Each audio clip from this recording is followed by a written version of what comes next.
ये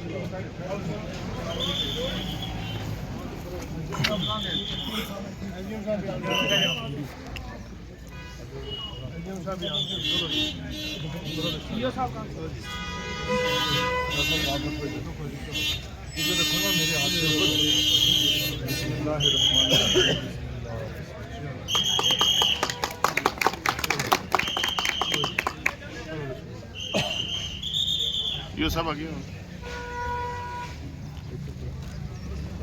ये सब आप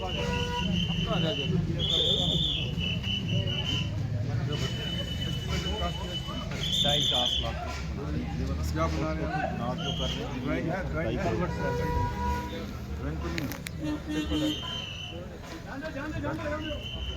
गरीब हो गया कोई नहीं प्रोग्राम है बहुत ले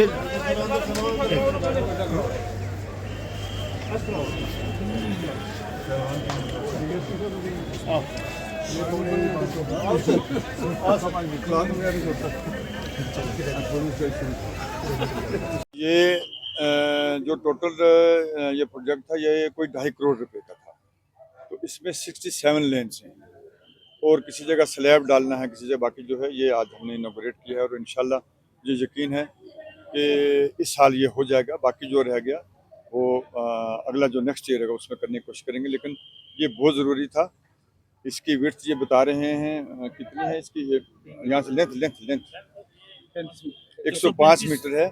ये हमारा एक मशहूर यहाँ मंदिर है, उस तक ये जो है इसके ऊपर गाड़ी भी चलाई जाएगी और अच्छे तरीके से इसका काम हो रहा है। बहुत अच्छा लग रहा है ये, वेरी गुड।